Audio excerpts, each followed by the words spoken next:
Assalamualaikum warahmatullahi wabarakatuh. Selamat datang kembali di pembelajaran pengantar akuntansi 1.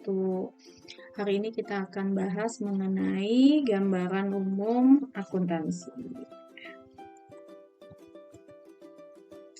Sini kita akan bahas mengenai sejarah akuntansi, pengertian akuntansi, lalu manfaat dari akuntansi dan pemakai dari laporan keuangan, bidang-bidang akuntansi, penggolongan perusahaan, dan siklus akuntansi. Oke, dimulai dari sejarah akuntansi di dunia ya. Ini diawali di tahun 1494, di mana ada seorang matematikawan yang bernama Luca Pacioli. Dia mempublikasikan bukunya yang berjudul Summa de Arithmetica Geometrica Portioni et Proportionalia.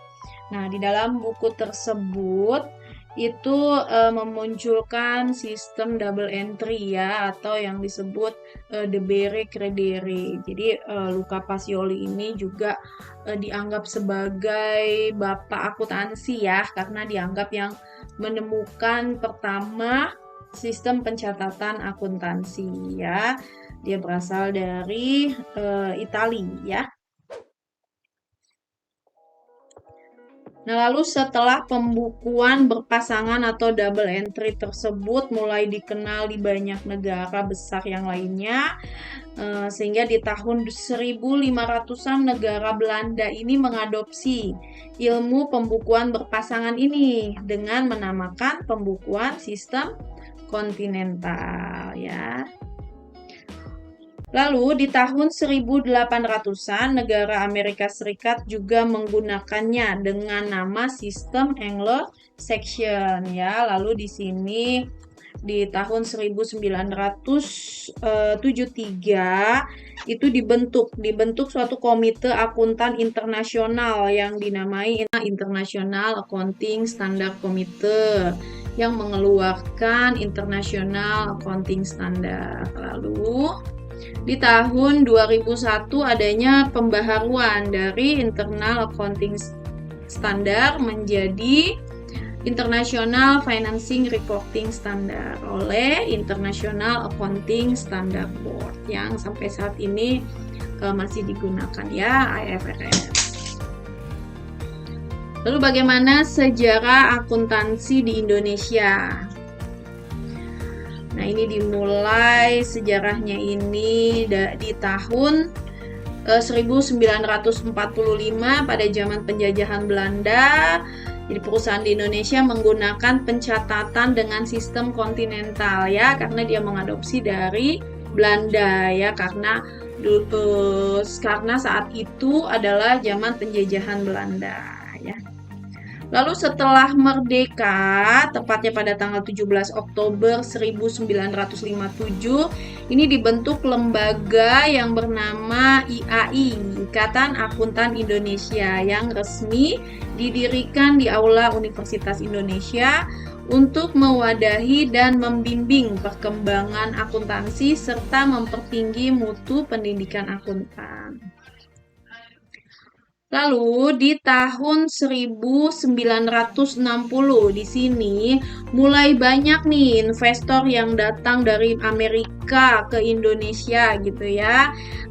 Sehingga sistem Anglo-Saxon ini mulai diperkenalkan di Indonesia dan akhirnya diadopsi oleh Indonesia. Jadi berganti tuh dari tadinya pakai sistem kontinental lalu menggunakan sistem Anglo-Saxon ini.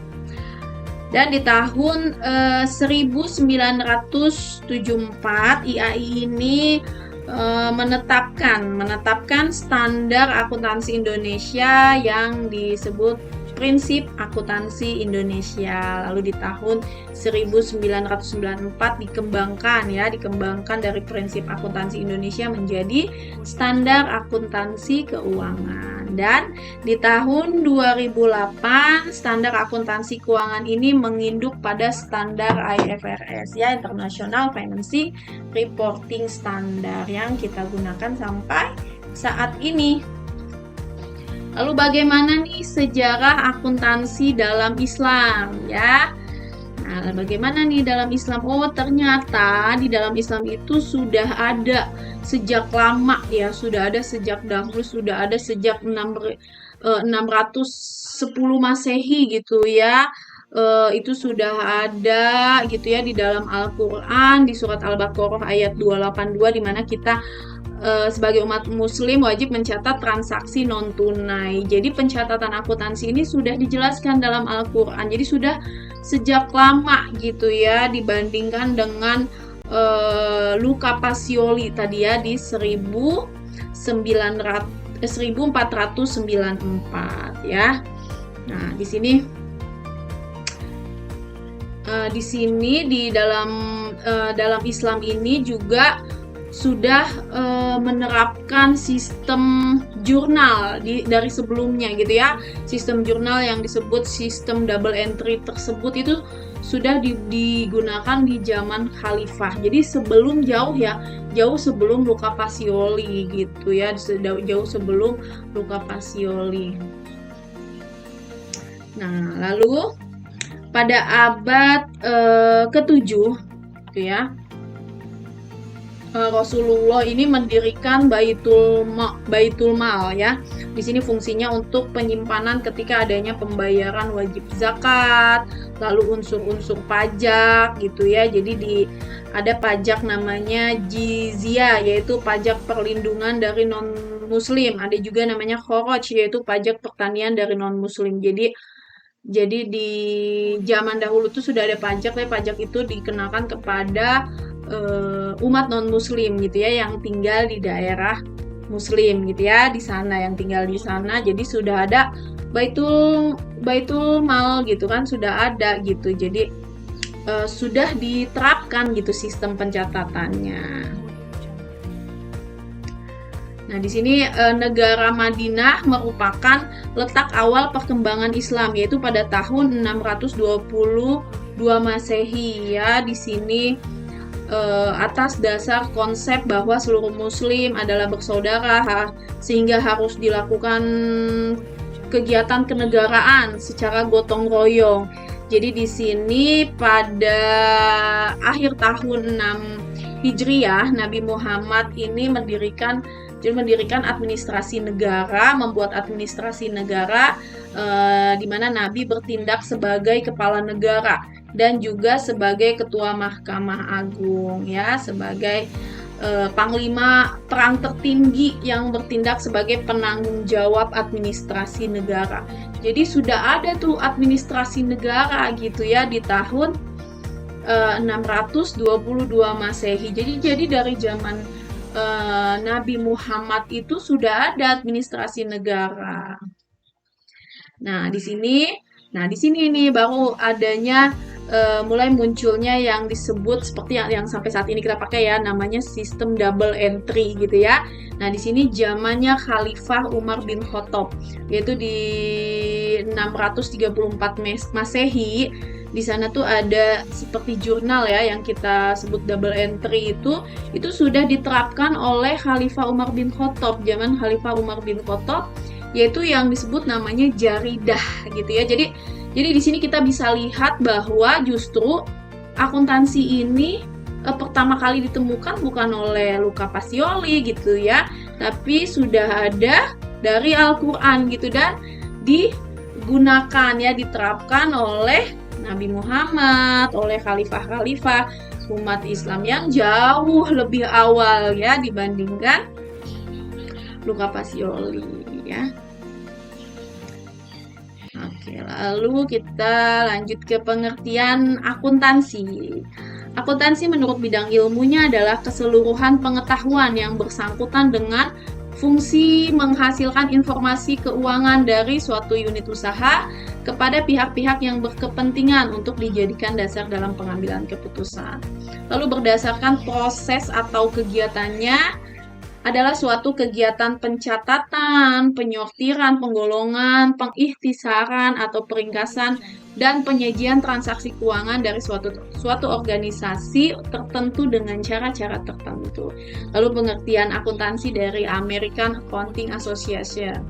yaitu adalah proses pengidentifikasian, pengukuran, dan pelaporan informasi ekonomi untuk memungkinkan adanya penilaian dan pengambilan keputusan yang jelas dan tegas bagi pihak yang menggunakan informasi tersebut. Jadi di sini kita bisa lihat ya, jadi akuntansi itu adalah suatu kegiatan mulai dari pencatatan, mulai dari lalu mengidentifikasikan, lalu menggolongkan gitu ya.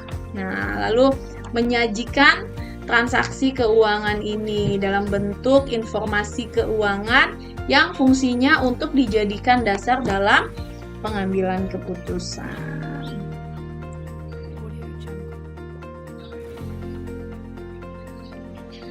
Nah, lalu manfaat dari akuntansi ya.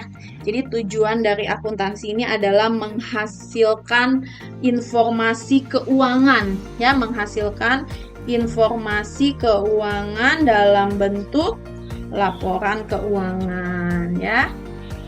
Lalu tujuan dari laporan keuangan adalah menyediakan informasi yang menyangkut posisi keuangan, kinerja, serta perubahan posisi keuangan suatu perusahaan yang bermanfaat bagi sejumlah besar pemakai dalam pengambilan keputusan ekonomi. Nah, di sini kita lihat pemakai laporan keuangan ini ada dua ya. Ada yang pertama pihak internal. Pihak internal pemakai informasi akuntansi yang bertindak sebagai pengelola perusahaan. Jadi pihak dalam perusahaan ya yang menggunakan laporan keuangan. Contohnya manajemen dan karyawan. Lalu pemakai laporan keuangan dari pihak eksternal, yaitu pemakai informasi akuntansi yang berada di luar perusahaan ya, jadi dari pihak luar perusahaan. Contohnya siapa?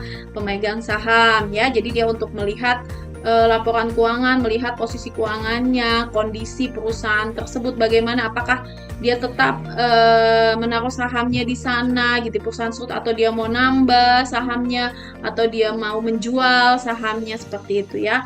Lalu contoh lagi untuk pemerintah ya, pemerintah dalam menentukan pajak ya dan masyarakat. Nah, di sini ada bidang-bidang akuntansi. Yang pertama ada akuntansi keuangan. Akuntansi keuangan adalah salah satu bidang ilmu akuntansi yang menyajikan suatu data dari siklus akuntansi untuk membuat laporan keuangan ya. Lalu ada akuntansi manajemen. Di sini akuntansi manajemen adalah ilmu akuntansi yang mempelajari bagaimana menghasilkan informasi keuangan untuk pengambilan keputusan pihak internal ya. Jadi ini untuk pihak internal perusahaan dalam menentukan kebijakan.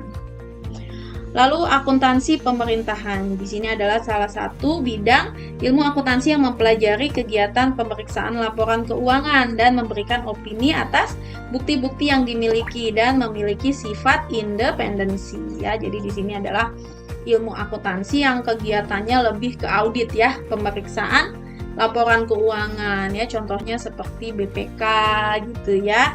Jadi di situ dia memberikan opini ya, jadi lebih tugasnya bukan membuat laporan keuangan tapi memberikan opini atas laporan keuangan tersebut ya. Jadi di sini akuntansi ini opininya bukannya salah atau benar gitu ya.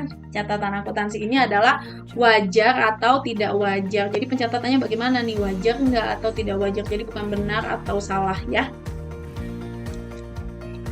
Nah, lalu ada akuntansi perpajakan. Ini adalah salah satu bidang ilmu akuntansi yang mempelajari dalam perhitungan menentukan pajak ya. Lalu ada akuntansi pemerintahan. Nah, akuntansi pemerintahan ini, ini sudah ya. Lalu ada akuntansi anggaran. Akuntansi anggaran adalah salah satu bidang ilmu akuntansi yang mempelajari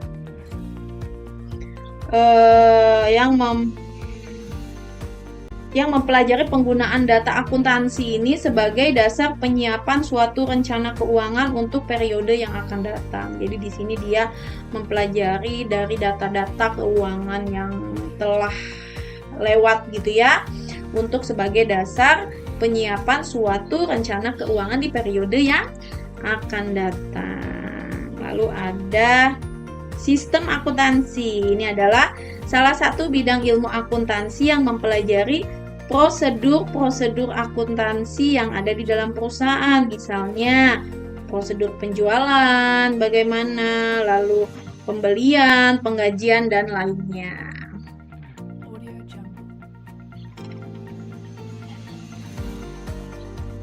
Sini ada penggolongan perusahaan.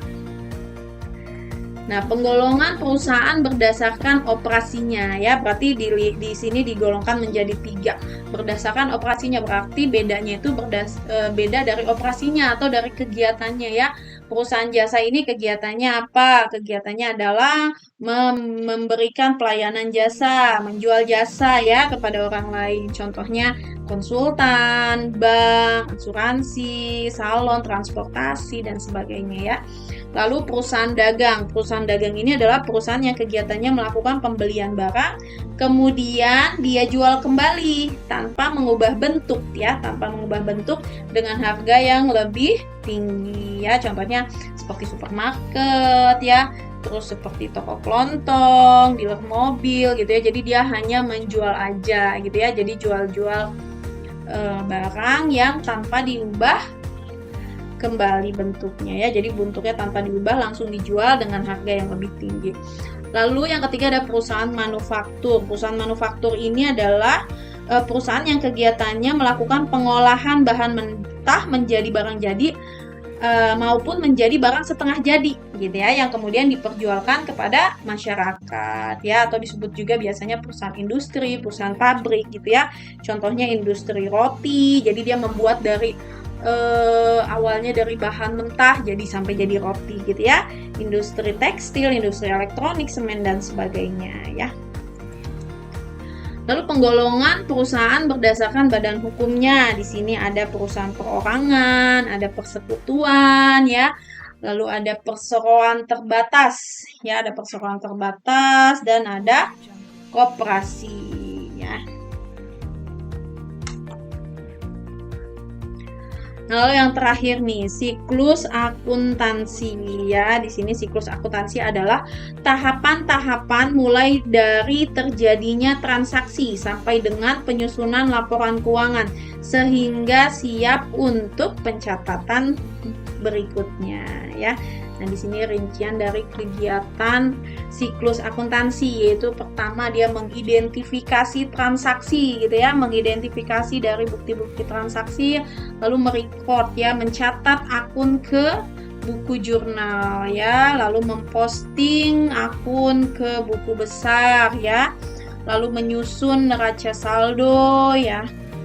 Dan yang kelima membuat jurnal penyesuaian.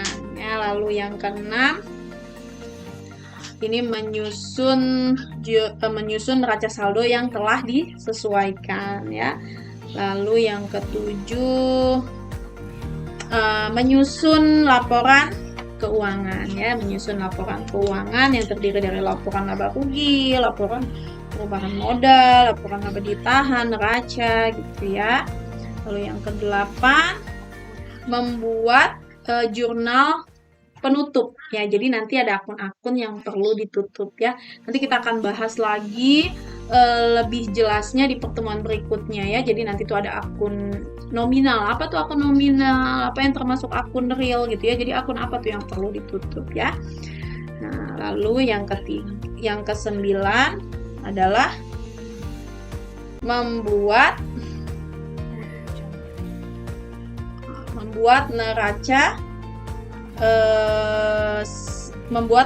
saldo penutup ya. Jadi ke-9 yaitu membuat neraca saldo penutup. Lalu kita juga membuat jurnal pembalik ya, jika perlu ada yang memang harus dibalik sebelum kita membuat pencatatan di periode berikutnya gitu ya. Jadi nanti tuh ada jurnal, jadi ada kegiatan, jadi ada yang perlu kita sesuaikan nantinya tuh ya. Makanya di kelima itu, proses kelima itu adanya kita membuat jurnal penyesuaian. Karena apa? Karena kan tadi yang disebutkan ya, bahwa akuntansi itu adalah melihat kewajaran ya, kewajaran suatu laporan gitu. Jadi bukan benar atau salah, gitu ya.